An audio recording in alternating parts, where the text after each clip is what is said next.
By the time Walter Hale turned 70, there were two things on his farm that everyone seemed to agree were finished. The first was his orchard. The second was Walter himself. The orchard covered just under 11 acres behind his weathered farmhouse, where rows of apple and pear trees had stood longer than some of the houses in town. Several trunks were thick enough that Walter couldn't wrap both arms around them. Their bark had split into deep gray ridges. Some limbs were hollow. Others still leafed out every spring but produced fruit that wholesalers no longer wanted. 30 years earlier, trucks had come directly to the farm. Now Walter loaded a few crates into the back of his pickup and hoped the farmer's market would take them, but the dying trees weren't what bothered visitors most. It was the pile behind the honey shed. For nearly 2 decades, Walter had kept bees along the eastern edge of the orchard. The hives helped pollinate the fruit trees, and honey provided a small second income when harvests were poor. Every season left something behind.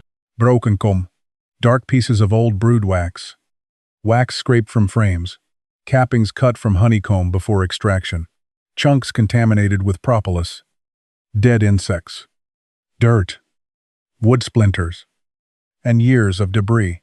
Walter saved nearly all of it. At first, the scraps fit into 2 buckets, then 4, then barrels. Eventually the barrels overflowed, and the waste began accumulating beneath a sheet metal awning behind the shed. By that summer, it looked like a small, yellow-brown hill. His son Daniel hated it. "You've got to get rid of this stuff," he said, one afternoon. Daniel had driven up from the city to help Walter prepare the property for an appraisal. He stood beside the pile with one hand covering his nose. Some of the old wax had gone almost black. "This isn't beeswax anymore," Daniel said. "It's garbage." Walter didn't argue. He picked up a fist-sized piece from the edge of the pile. The August sun had warmed it enough that his thumb left a shallow impression. Daniel was already walking away. Walter stayed there. He turned the wax over in his hand. 20 years of keeping bees had taught him that wax behaved differently from almost everything else on the farm. Heat softened it. Cold hardened it. Rain could sit on it without soaking through. Inside a hive, bees use thin walls of wax to separate honey, brood, pollen, and empty space with remarkable precision. Walter scraped the surface with his thumbnail. Under the dark outer layer, the wax was still golden, not clean, but not gone. That evening, the property appraiser walked through the orchard. He stopped at several trees, looked upward, then wrote something on his clipboard. "Age is working against you," he said. Walter nodded. "Several of these trees probably aren't worth rehabilitating." Another note: if someone buys the place commercially, they'll likely clear most of this and replant. Walter looked down the row. Clear it. The word stayed with him. Some of those trees had been planted by his father. Walter had grafted others himself when Daniel was still a boy. Now people saw trunks occupying valuable ground, old varieties, declining yields, years of waiting before a replacement orchard could produce properly. The appraiser wasn't being cruel. That almost made it worse. He was probably right. After sunset, Walter returned to the honey shed alone. He carried the piece of wax he had picked up earlier. On the workbench lay a short apple branch that had broken during a storm 3 days before. The exposed wood had already begun drying around the edges. Walter touched the cut surface. Then he looked at the wax. For several seconds, he didn't move. Something from his childhood had returned to him, not a full memory. Just an image. His father beside a young fruit tree, a knife, a freshly cut branch, and something warm being pressed around the wound. Walter looked again at the mountain of wax outside. For 20 years, he had been saving something without knowing why. He placed an old metal pot on the workbench. Then he selected 3 pieces of the cleanest-looking waste from the pile. That night, for the first time, Walter didn't see 11 acres of dying trees. And he didn't see a mountain of garbage. He saw 2 unfinished things, and he wondered whether one could save the other. The next morning, Walter walked the orchard before sunrise. He had done that for nearly 50 years. Most mornings, he knew what he was looking for. Broken limbs after a storm, deer damage, codling moth, fire blight, fruit dropped too early. This morning, He was looking at the trees differently. Not as trees, as chimney. The first row had been planted when Walter was 23. The second came after he married. The large pear tree near the irrigation ditch had gone into the ground the year Daniel was born. Walter knew their ages almost better than his own. He also knew what the appraiser had seen. Decline. The signs were everywhere once you stopped pretending. Several apple trees had large dead sections in their crowns. Others still produced heavily. But the fruit was small, uneven, and difficult to sell. Two old varieties bruised too easily for modern packing. One pear variety ripened beautifully but stored poorly. The problem was not that the trees had stopped producing. The problem was that what they produced had stopped being worth much. Walter had spent years trying to compensate. More pruning, more compost, thinning fruit by hand, replacing damaged irrigation lines. None of it changed the basic economics. That afternoon, a nursery representative named Mark Ellison came to the farm. Daniel had arranged the visit. Mark was younger than Daniel, with clean boots, a tablet in his hand, and the confident efficiency of someone who had seen hundreds of orchards reduced to numbers. He walked 3 rows, measured spacing, asked about yield, asked about disease history. Then he gave Walter the answer Daniel had expected. If this were mine, I'd start over. Walter leaned against the side of his truck. All of it? Most of it. Mark pointed toward the oldest block. Those root systems are established. But the tops are tired.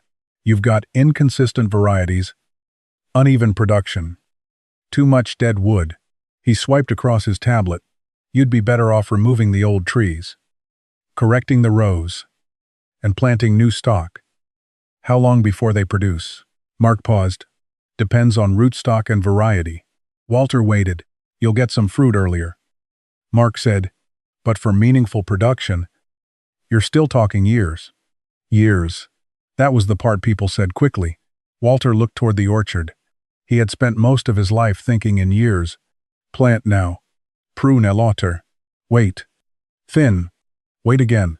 Harvest. A farmer learned early that nature did not care about impatience.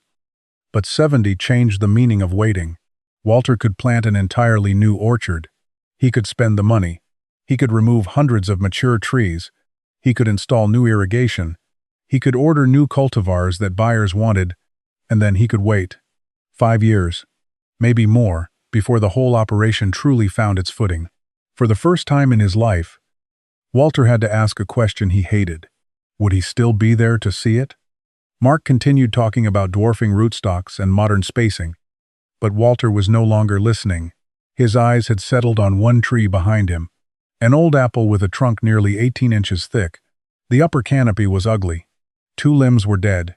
Fruit production had declined badly, but around the base, the tree looked solid. Walter scraped a small patch of bark with his knife. Green tissue appeared beneath it. Alive. He crouched. The soil around the trunk was firm and dark. The roots beneath him had spent more than 4 decades pushing through that ground, searching for water, surviving drought, anchoring them. A thought came to him. Why destroy 40 years of roots because the branches above them were no longer useful? He stood slowly. Can you change the variety without replacing the tree? Mark looked at him.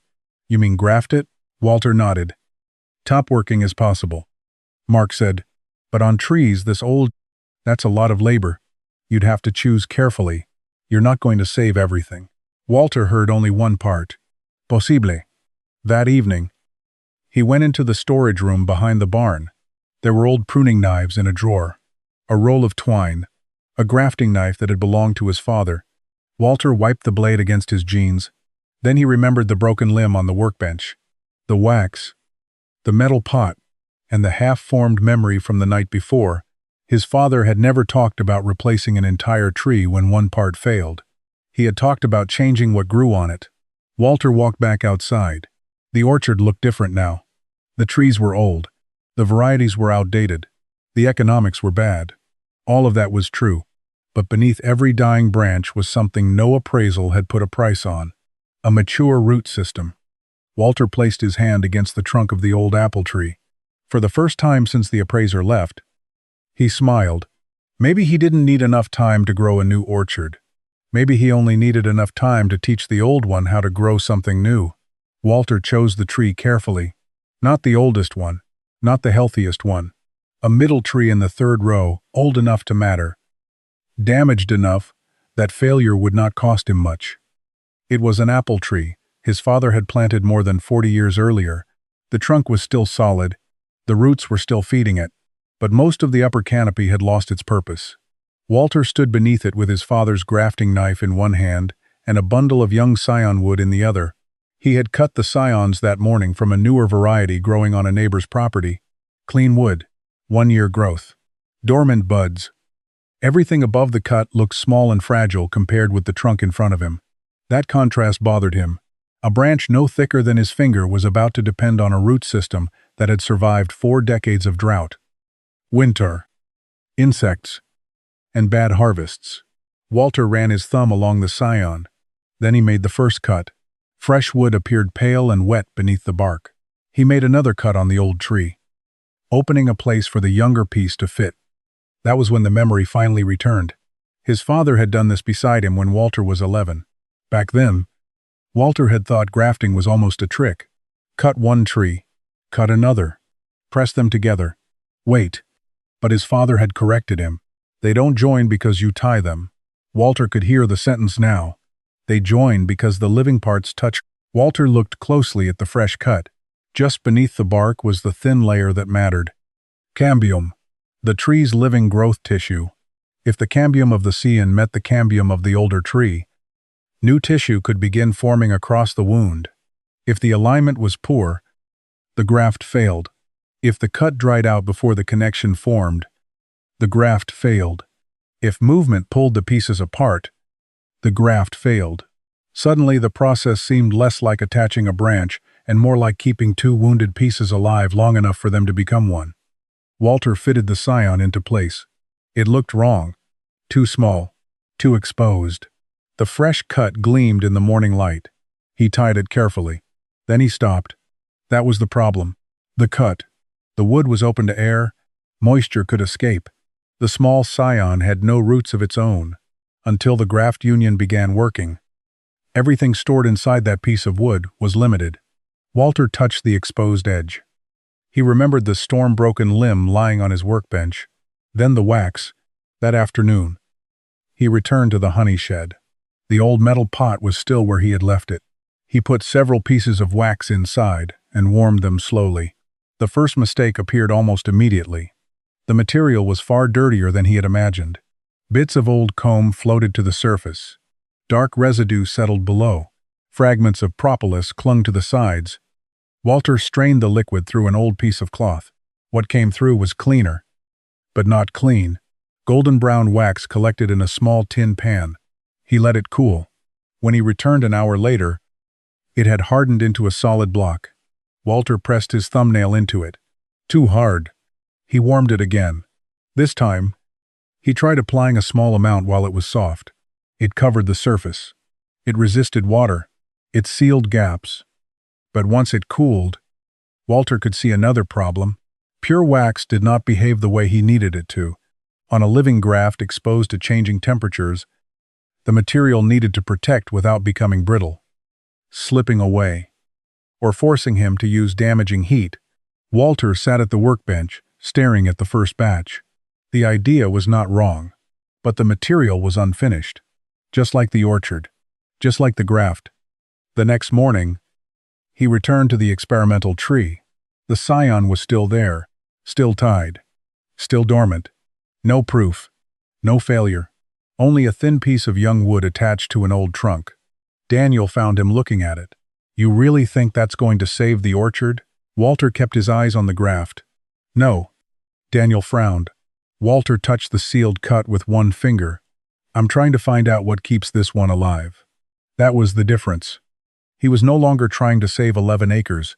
He was trying to solve one wound, one graft, one branch. And somewhere behind the honey shed was a mountain of material that might contain part of the answer. Walter spent the next 3 evenings trying to make the wax behave. The first batch had taught him something important.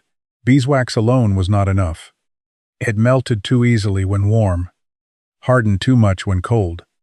and became difficult to work with once it cooled on the surface of a graft.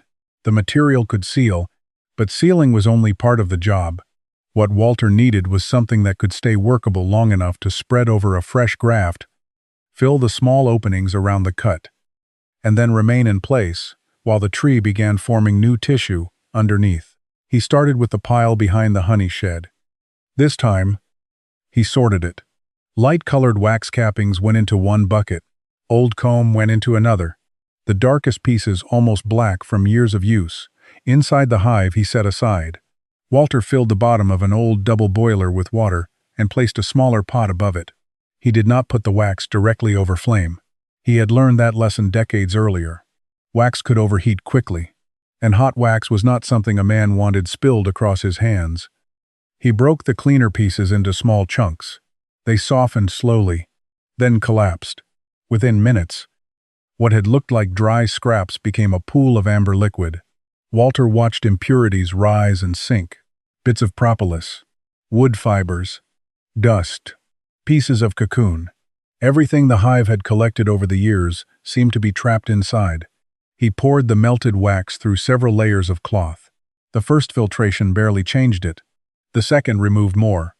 By the third, the liquid was clear enough for Walter to see the bottom of the metal container beneath it. He let it cool overnight. In the morning, a solid yellow disc floated above a layer of dirty water. Walter lifted it out. The underside was coated with dark residue. He scraped it clean. For the first time, the pile behind the shed no longer looked completely like waste. It looked like crude material, something unfinished. But when Walter tried the cleaned wax on another piece of cut apple wood, the problem returned. Too stiff. He pressed harder. A corner cracked away. Walter stared at it. His father had not used wax like this. There had been something else. A smell. Sharp. Pine-like. He went back into the barn. At the rear of an old cabinet sat several notebooks that had belonged to his father. Most were useless now. Rainfall totals. Spray dates. Harvest weights. Names of customers who had been dead for years. Walter turned page after page. Then he found a short entry written in pencil. No explanation. Only 3 materials. Wax. Rosin. Oil. Walter read the line twice. Rosin. That was the smell he remembered. His father had not been using pure beeswax. He had been changing it. Walter found an old bag of pine rosin among the repair supplies. He broke off a small amount, melted it separately, then added a little to the beeswax. The mixture changed almost immediately. It became tackier, more adhesive, but when it cooled, it was still too hard. So Walter reheated it. This time he added only a small amount of oil. He stirred slowly, then dipped a wooden stick into the mixture. The coating clung to the wood. It did not run off immediately. When it cooled, Walter bent the stick. The coating flexed. It did not shatter. Walter stopped. He bent it again. Still intact. For the first time in 3 days, he smiled. The next morning, he carried the new mixture into the orchard. He made 2 more grafts on the experimental tree. This time he worked carefully. Gut. Align. T. Seal. He spread the warm compound around the exposed surfaces, paying special attention to the edges where moisture could escape. The wax mixture was not healing anything. Walter understood that now. The tree had to do the healing. The cambium had to connect. New callus tissue had to form. The scion had to survive long enough for that connection to happen. The compound had only one job: protect the opportunity. Daniel arrived just as Walter finished. He looked at the small pot hanging from his father's hand. "That's what you've been making?" Walter nodded. "From the junk behind the shed?" "Some of it." Daniel looked at the graft, then at the pot. "So what happens now?" Walter wiped his knife clean. "Nothing." Daniel laughed. Walter didn't. "That's the hard part." He looked at the dormant buds on the scion. "Now we wait and find out whether I protected it long enough." Behind them, the pile of beeswax was still enormous. Walter had used less than a handful, but that handful had changed the question. He was no longer wondering whether the waste had value. He was wondering how much value had been sitting there all along. For 9 days, Walter checked the grafts every morning. Nothing happened. The bud stayed closed. The bark stayed tight.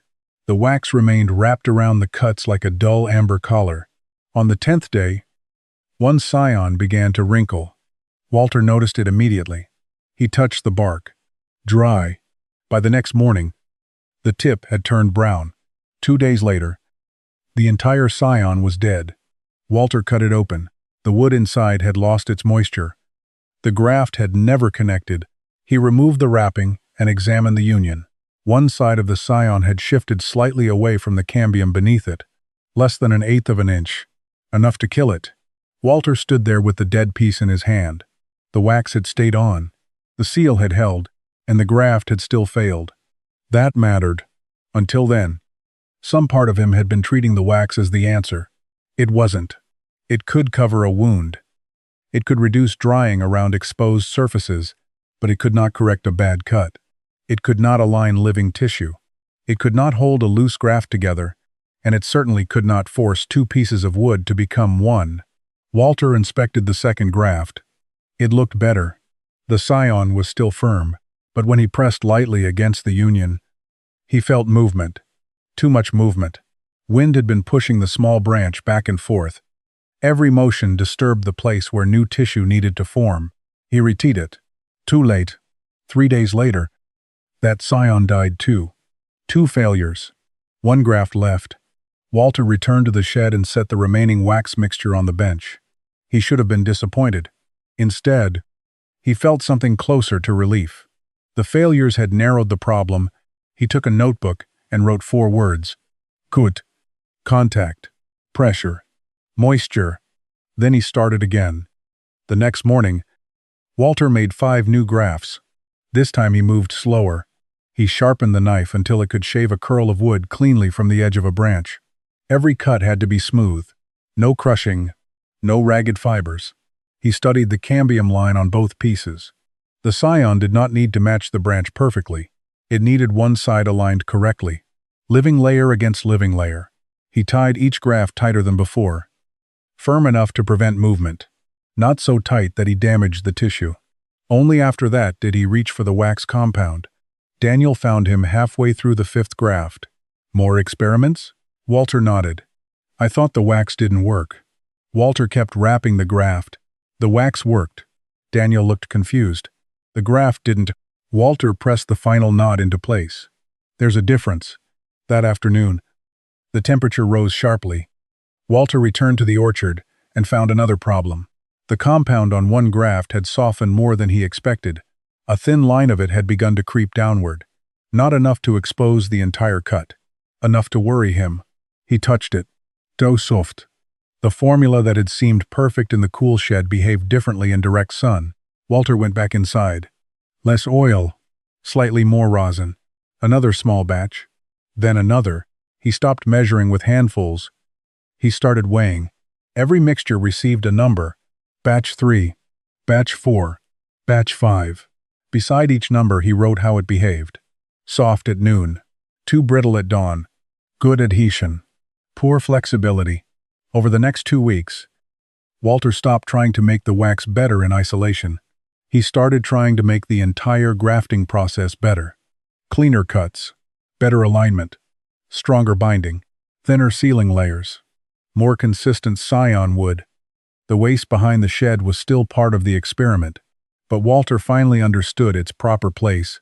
The wax was not the thing that made a new branch live. It simply created better conditions for life to continue.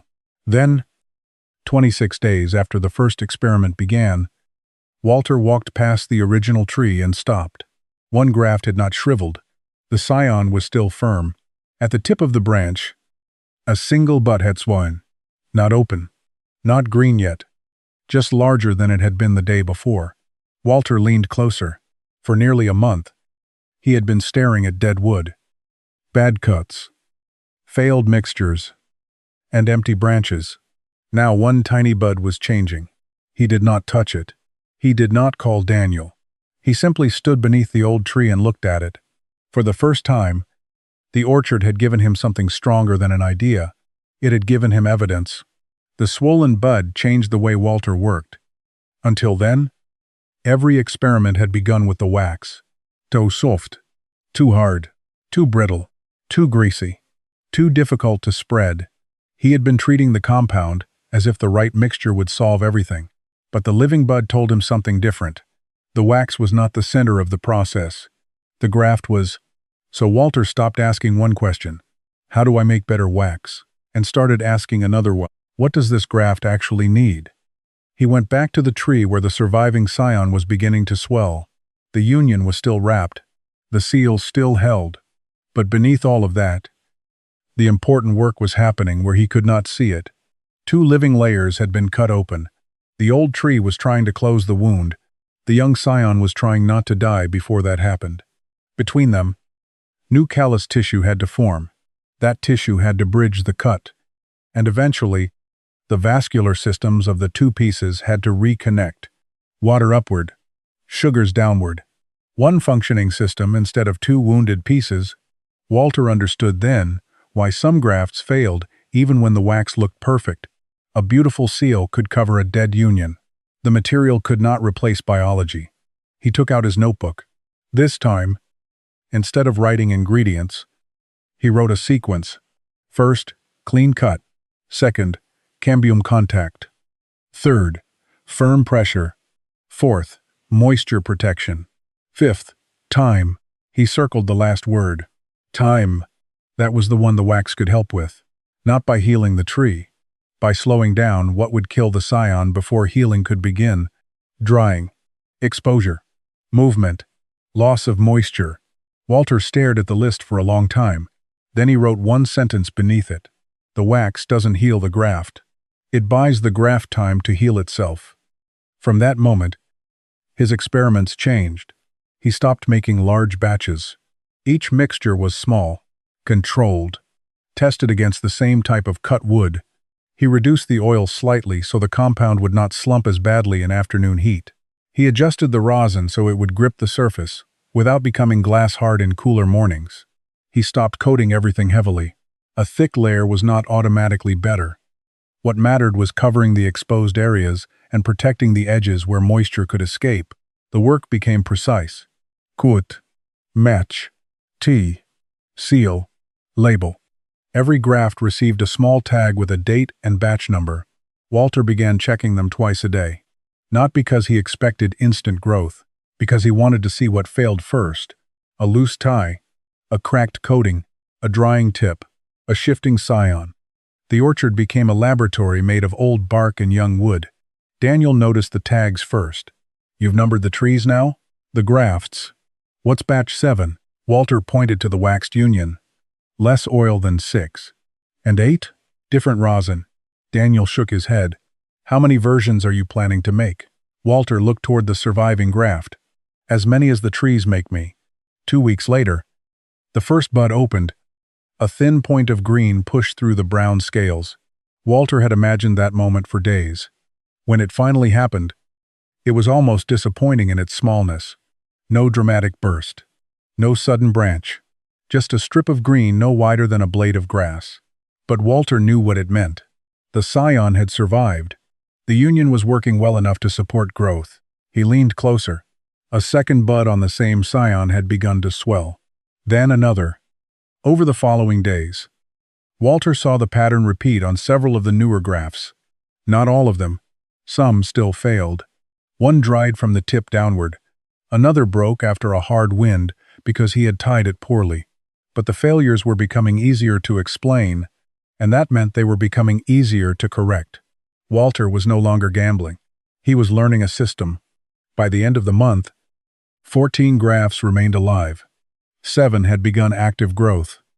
Walter stood at the end of the row one evening, holding the newest wax batch in a small tin. The amount in his hand was insignificant, compared with the mountain behind the shed, but the value was no longer measured by how much wax he had.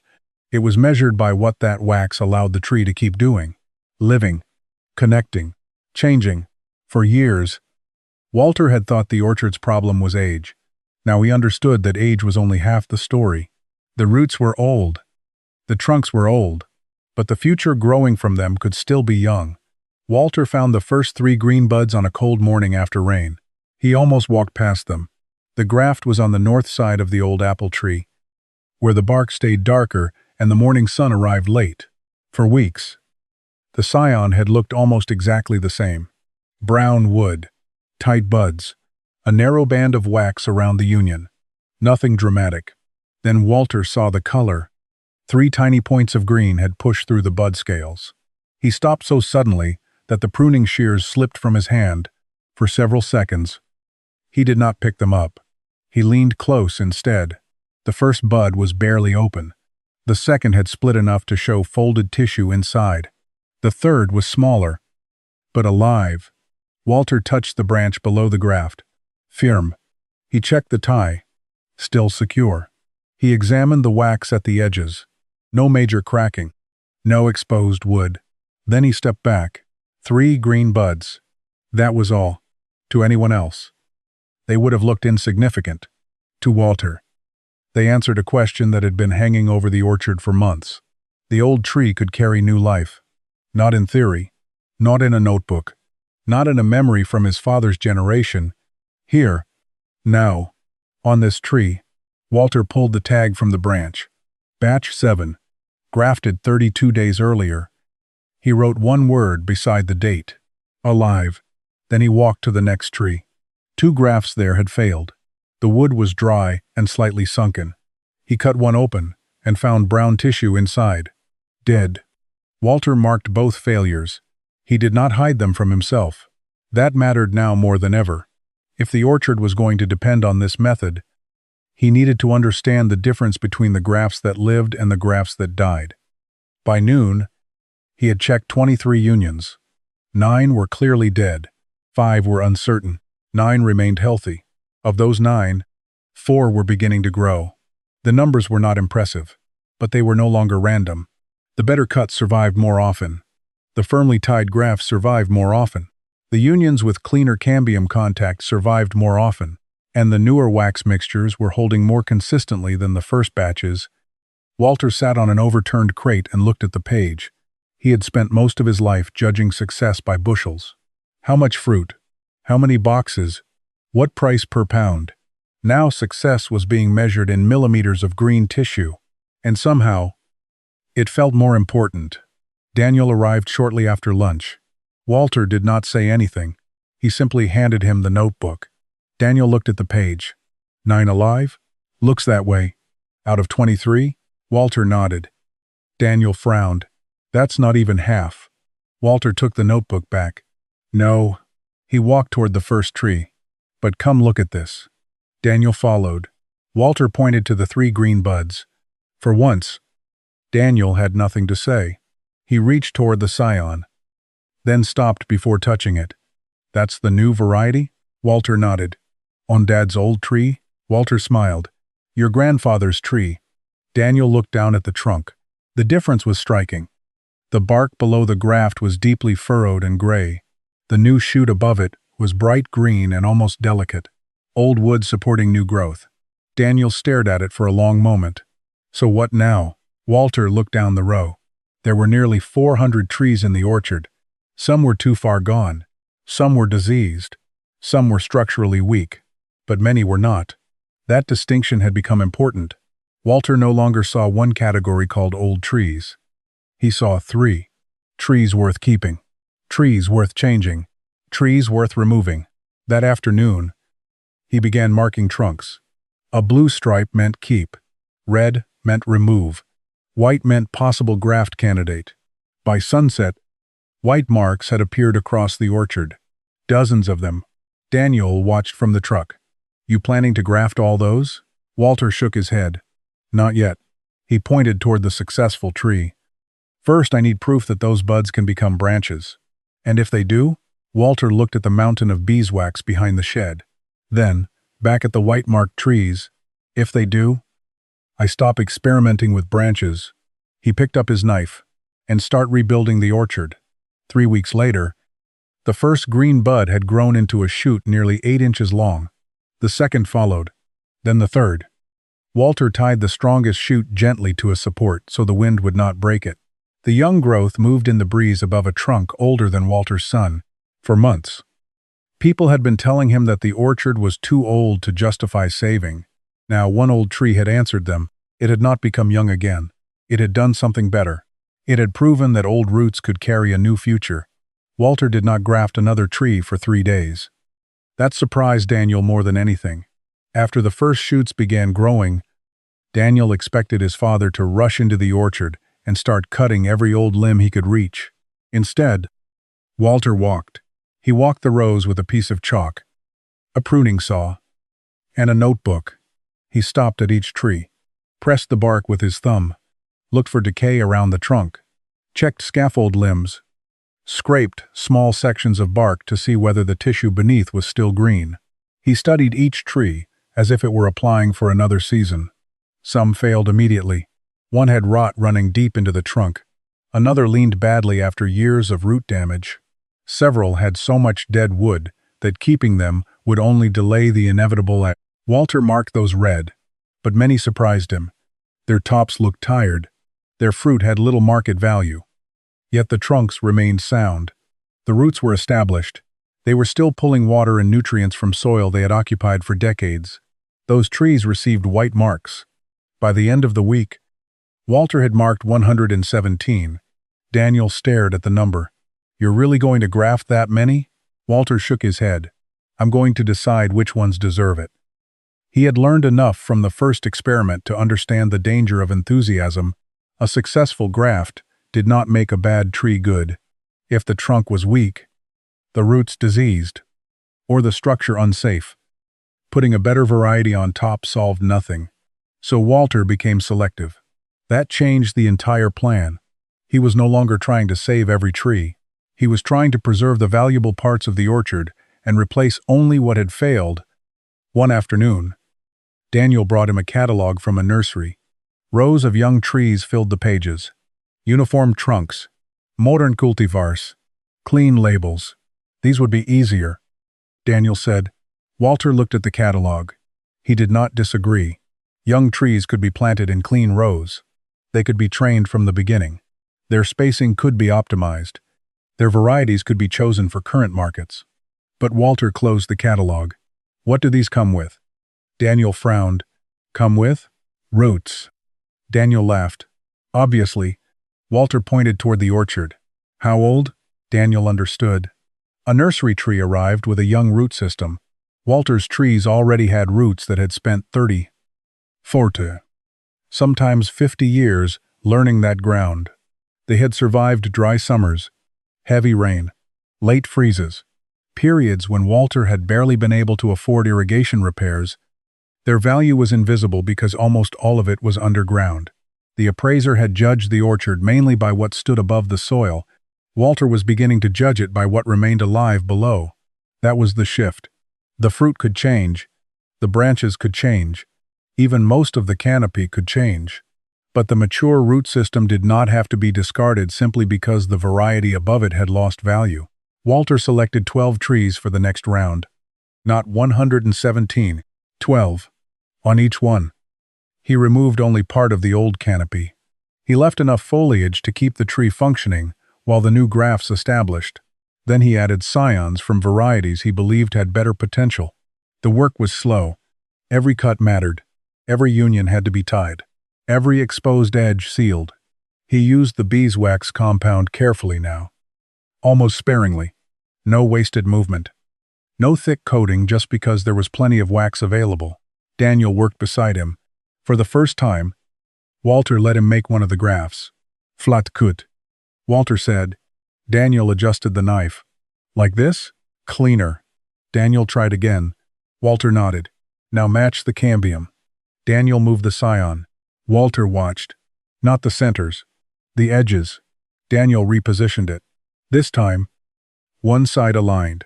Walter smiled. That's it. They tied the graft together.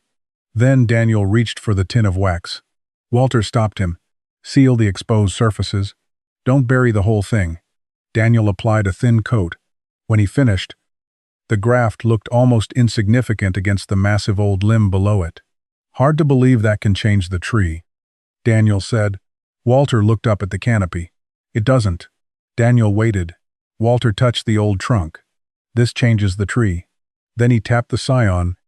This just changes what the tree becomes. By late spring, green shoots, appeared across 7 of the 12 trees. Some grafts failed, others took strongly. One old pear tree produced 3 new shoots from a single graft, each growing faster than Walter expected. The orchard no longer looked uniform. Old branches and young shoots existed side by side. To an outsider, it looked unfinished. To Walter, it looked exactly right. He stopped thinking about replacing the orchard. He stopped pricing new trees. And he stopped measuring success by how much of the old farm he could remove. Instead, he began asking a different question. How much of the old orchard was still worth keeping? That question changed everything. Because once Walter stopped seeing age as waste, the trees became something else. Not obsolete.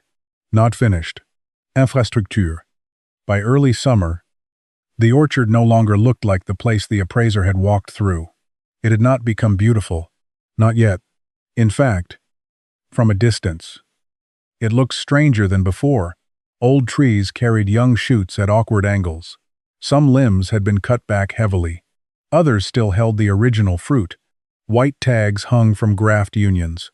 Small supports kept new growth from snapping in the wind. Every row looked unfinished.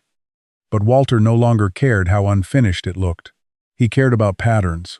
He had stopped counting grafts one by one. Now he counted outcomes. Which variety took best on which tree? Which unions dried? Which branches produced stronger shoots?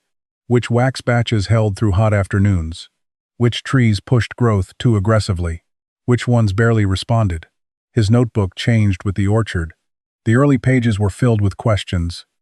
The later pages contained systems: tree number, rootstock condition, scion variety, graft date, wax batch, success, failure, growth length. By July, Walter had enough information to stop guessing. Certain trees were clearly better candidates: strong trunks, healthy lower bark, no major rot, active growth near the base. Those trees responded faster. Others looked alive but lacked vigor. Walter stopped wasting scions on them. That decision mattered. He had learned the difference between saving a tree because it could be saved and saving it because it was worth saving. Daniel noticed the change too. At first, he had treated the grafting work as his father's experiment. Now he began arriving early. He prepared scions, sharpened knives, mixed small batches of wax, checked ties. One morning, he walked into the shed carrying a branch with fresh green growth. Tree 46. He said. Walter looked up. Which graft? North scaffold. Batch? 9. Walter smiled. Daniel had memorized the system. They walked together to the tree. 3 grafted shoots had taken. One was nearly 2 feet long. Below them, an old branch still carried the original apple variety. Above it, the new variety was building next year's structure. Daniel looked at both. You're going to leave the old branch? For now. Why? Because the tree still needs leaves. Walter touched the older limb. And because I want to see what both fruits do on the same roots. That fall, some trees carried 2 kinds of apples. The old fruit grew on the original limbs. The new grafts were still too young to produce, but their shoots had hardened enough to survive winter. The contrast gave Walter another idea. Not every old variety had to disappear. A few were still worth keeping. Some tasted better than the newer commercial fruit. Some stored poorly but sold well directly to customers. Some had sentimental value. One had been growing on the farm since before Walter was born, so he changed the plan again. The orchard would not become a uniform block. It would become a mixed system. Commercial varieties where they made sense. Old varieties where they still had value. Experimental branches on selected trees. Scion wood collected from the strongest performers. Walter was no longer simply repairing damage. He was designing. By the second year, the white tags had spread through more than half the orchard. Some grafts had become branches thick enough that Walter had to remove their supports. The strongest had grown several feet. He began shaping them with pruning cuts, directing them into the open spaces left by the old canopy. Every successful graft created another decision. Keep one shoot. Remove another. Open light. Balance the tree. Avoid letting the new growth become too heavy, too quickly. The work was slower than planting young trees in clean rows. But Walter had one advantage. He was not waiting for an entire tree to grow from the ground up. He was building on roots that were already there.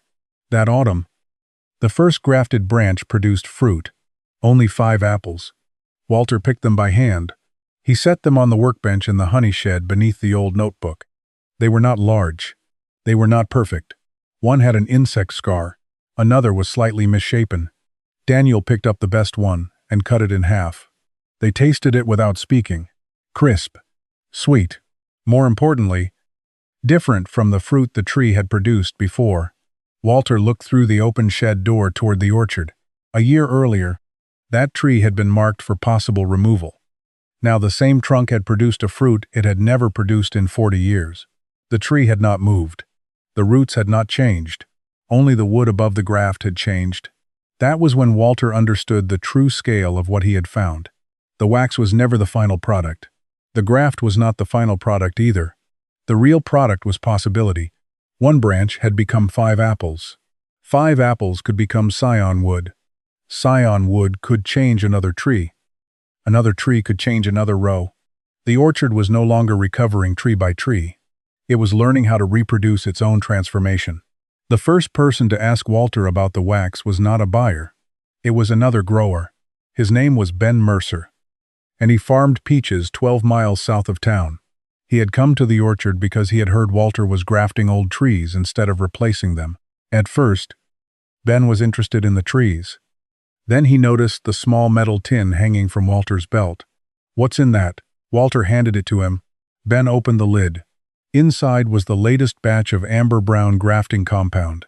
He pressed a finger against the surface. "Smells like beeswax." "Mostly because it is." Ben looked toward the honey shed. "You make it yourself?" Walter nodded. "From what?" Walter pointed behind the building. The old pile was still there. Smaller now, but still large enough to look like waste. Ben stared at it. "That stuff?" "Some of it." Ben laughed. "I paid for grafting compound last spring." Walter shrugged. "I paid for mine 20 years ago when the bees made it." Ben stopped laughing. That afternoon, Walter showed him the process.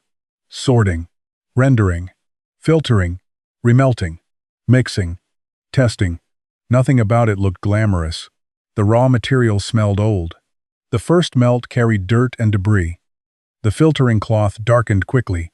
The equipment was scratched and stained, but when Walter finished, the result looked completely different from what had gone into the pot.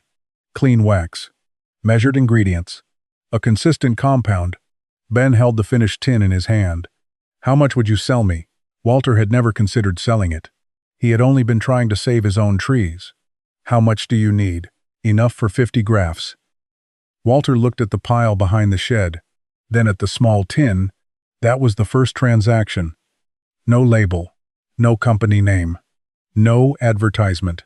Walter filled an old metal container, weighed it, and charged Ben enough to cover the ingredients Walter had added and some of the time it took to prepare. 2 weeks later, Ben returned. He wanted more. Not because every graft had lived. They hadn't. But enough had taken that Ben planned another round. Then, another grower asked. Then, a nursery owner. The questions began repeating. How warm should it be when applied? How much should they use?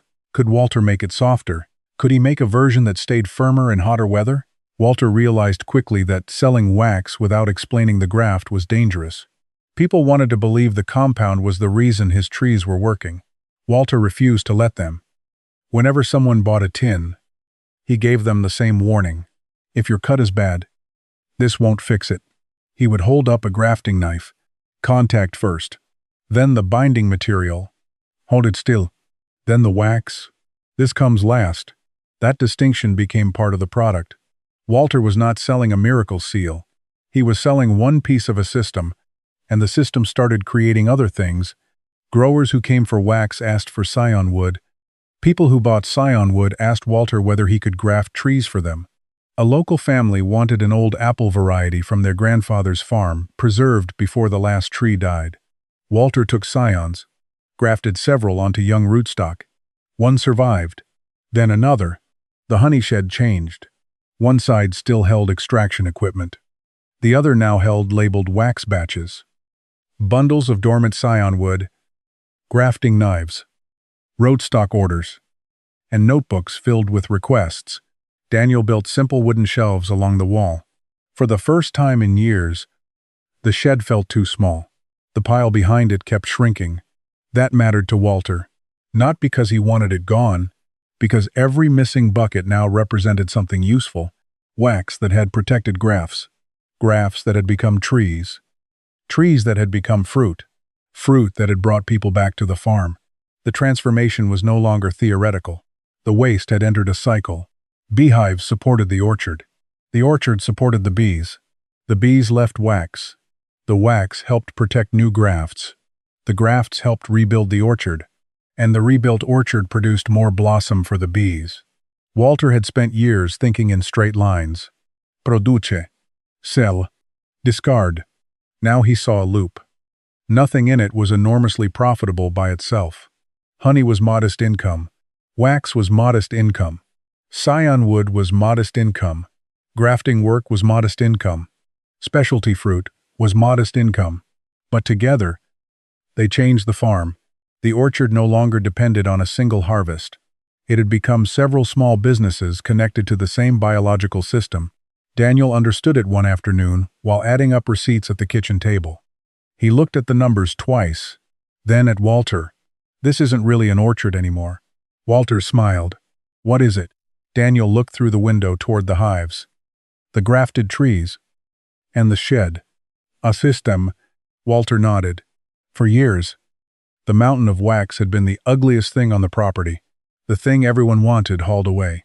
Now it was disappearing for a different reason. Walter had finally found somewhere for it to go. Back into the farm. The appraiser returned in late September. Walter recognized the truck before it reached the house. Same white pickup. Same company logo on the door. Same man who had walked the orchard 2 years earlier and written down what the trees were worth. Back then, Walter had followed him from row to row. Listening as age became a deduction. Old trees. Uneven varieties. Declining production. Poor commercial efficiency. Walter had not argued. He had known the orchard was tired. What he had not understood then was how much of its value was invisible. The appraiser stepped out of the truck carrying the same kind of clipboard, but this time, he stopped before reaching the porch. He looked toward the orchard. Several rows had changed completely. Some old scaffold limbs were gone. Newer branches filled the spaces above them. Different varieties were tagged by color. Near the honey shed stood a small covered work area Daniel had built for sorting scion wood and packaging wax. 2 customers were loading young grafted trees into a trailer. The appraiser watched them leave. You've been busy. Walter nodded. So have the trees. Daniel came out of the shed wiping his hands on a towel. He had asked for the new appraisal. Not Walter. A nearby farm had sold recently, and Daniel wanted to understand whether their property had changed in value. The appraiser began where he had before. Land, buildings, water access, tree condition. But the questions changed quickly. What are these varieties? Walter explained. How many trees have been topworked? Just over 100 so far. Survival rate? Depends on the year and the tree. Walter did not exaggerate. Some grafts still failed. Some trees had been removed. Others never responded strongly enough to justify more work. But enough had succeeded that whole sections of the orchard now carried fruit that had never grown there before. The appraiser stopped beside one of the oldest apple trees. 2 years earlier, he had marked the block as economically weak. Now one side of the tree held the original variety, the other carried newer fruit. He looked up. You did this without replacing the root system? Walter nodded. Kept what was healthy. Changed what wasn't useful anymore. The man wrote something down. Then he noticed the tags hanging from several young nursery trees near the shed. Those for your orchard? Some. Others? Customers. Another note. At the shed, he saw shelves of small wax containers. Bundled scion wood. Orders clipped to a board. A list of grafting appointments. He looked at Daniel. You sell all this? Daniel nodded. Small quantities. The appraiser picked up one of the tins. From your hives? Walter pointed toward the remaining wax pile behind the shed. Most of the base material starts there. The man looked at the pile. It was less than half the size it had been during his first visit. Walter remembered standing beside it while Daniel called it garbage. Now customers were paying for what came out of the other side. The appraiser walked the property for nearly 2 hours. When he finished, he did not give Walter a number immediately. He sat at the kitchen table with Daniel and reviewed his notes. "The land hasn't changed much," he said. Walter smiled. "I'd hope not. The buildings haven't changed enough to matter significantly either." He paused. "But the operation has—" That was the sentence Walter remembered. Not the final valuation. Not the percentage increase. The operation has. Because that was exactly what had happened. The orchard was still old. Walter was still 72. The trunk still carried scars. Some trees still needed to come out. Nothing had become magically new. But the farm no longer depended only on what those old trees produced at harvest. There was honey, specialty fruit, scion wood, grafted nursery stock, wax compound, grafting work, customers coming directly to the farm, knowledge that people were now willing to pay Walter to apply. The appraiser closed the folder. A buyer would look at this differently now. Walter leaned back. A buyer already did. The appraiser looked at him. Daniel said nothing. 6 months earlier, the man who had once discussed buying the orchard at a discount had called again. He had heard about the new varieties. He had heard customers were coming to the farm. He had heard Walter was supplying grafting material to other growers. The offer was higher this time. Much higher. Walter had listened until the man finished. Then he gave the simplest answer he had given in years. No. The buyer increased the offer. Walter still said no. Not because the property had suddenly become priceless. Not because Walter wanted revenge. Because he no longer needed the sale to rescue him from a failing orchard. That afternoon, after the appraiser left, Walter walked toward the oldest block. Daniel followed. "You ever think you'll sell?" Walter stopped beside the first tree they had successfully grafted. The original scion was no longer a thin stick. It had become a branch. Thick. Strong. Carrying fruit. Walter placed his hand against the old trunk below it. "Someday." Daniel waited. Walter looked across the orchard. "But there's a difference between selling something because it's finished." He looked up at the new branch growing from 40-year-old wood. "And selling it because someone finally understands what it's worth." 2 years earlier, Walter had been waiting for somebody to put a price on his orchard. Now, for the first time, the price was no longer the most important thing. By the following spring, the pile behind the honey shed was almost gone. Not completely. A few dark blocks of old comb still sat beneath the awning. Some pieces were too contaminated to bother with. Others Walter kept because he had stopped throwing anything away before understanding what it might still be good for. But the mountain was gone. For years, it had been one of the first things people noticed when they came to the farm. Now there was open ground behind the shed. Daniel cleared the last broken barrels and leveled the soil. Walter thought he would enjoy seeing the space empty. Instead, it felt strange. That pile had irritated him for 20 years. It had embarrassed Daniel. It had made the property look neglected. And yet without it, Walter might never have asked the question that changed the orchard. He stood there one morning holding a small piece of cleaned beeswax in his hand. Smooth. Amber. Light enough for the sun to pass through its edges. It was difficult to believe it had once been buried inside something people wanted hauled to the dump. Behind him, the orchard was beginning to bloom. The transformation was no longer hidden. White and pink blossoms covered branches that had not existed 3 years earlier. Some grew from trunks planted by Walter's father. Others came from trees Walter himself had nearly marked for removal. The graft unions were still visible, if a person knew where to look. A slight swelling, a change in bark texture, a scar marking the place where old wood ended and new wood began. Walter liked those scars. He never tried to hide them. They told the truth about the orchard. Nothing had been restored to some perfect earlier condition. The trees had changed by surviving damage, accepting cuts, and growing through them. That morning, Walter carried a small box toward the far end of the property. Inside were 6 young grafted trees. A local school had ordered them for a community garden. 2 carried modern apple varieties. 3 carried older cultivars Walter had preserved from the orchard. The last one came from the tree his father had planted more than 40 years earlier. Daniel followed with a shovel. "You sure you want to give that one away?" Walter looked at the tag. He had taken scion wood from the original tree the previous winter. Now the variety no longer depended on one aging trunk. There were copies. On Walter's farm, at customers' farms, soon at the school. He handed the tree to Daniel. That's the point. Daniel understood. At the beginning, everything Walter had done was about keeping something from disappearing. The orchard, an old variety, a dying tree, his livelihood, maybe even his place on the farm, but somewhere along the way, preservation had become propagation. Keeping one tree alive was no longer enough. He had learned how to make another. That afternoon, Walter returned to the first tree he had grafted. The branch that once held 3 green buds now extended well beyond his reach. It carried dozens of blossoms. He placed one hand on the old trunk. The bark beneath his palm was rough and deeply cracked. Above it, new growth moved in the wind.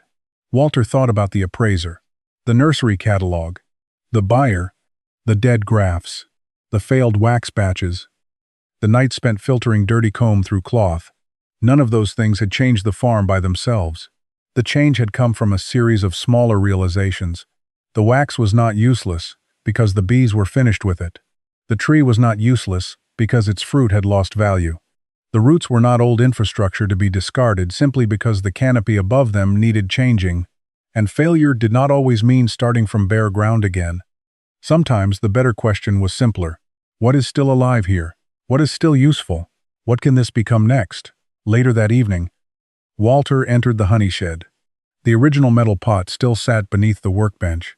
Its sides were stained dark from years of heating wax. Beside it were newer tools now. A scale, filters, grafting tape, labels, clean tins, bundles of scion wood waiting for customers. Walter picked up the old pot. Daniel had suggested replacing it more than once. Walter always refused. He turned it over in his hands. The bottom was warped. One handle was loose. It had almost no monetary value. Walter smiled. That seemed appropriate. He set it back on the bench. Outside, bees moved through the orchard in the last light of the day. They disappeared into flowers, then returned to the hives carrying pollen. Walter watched them from the doorway. For most of his life, he had thought of beeswax as something the bees made. Now he understood it differently. The bees had used it for one purpose, then left it behind. Walter had simply given it another. The same was true of the orchard. And perhaps, at 70, the same had been true of him. He had not become younger. The trees had not become younger either. That had never been the miracle. The miracle was discovering that age and usefulness were not opposites. Walter closed the shed door and walked back toward the house. Behind him stood trees carrying new branches on old roots. Beside them stood hives producing wax that would eventually be used again. Nothing on the farm was moving backward. Nothing had been made new. It had simply been given another purpose. And at 70, Walter had learned something the people who wanted his orchard cleared had never understood. Being used up and being useless were two very different things.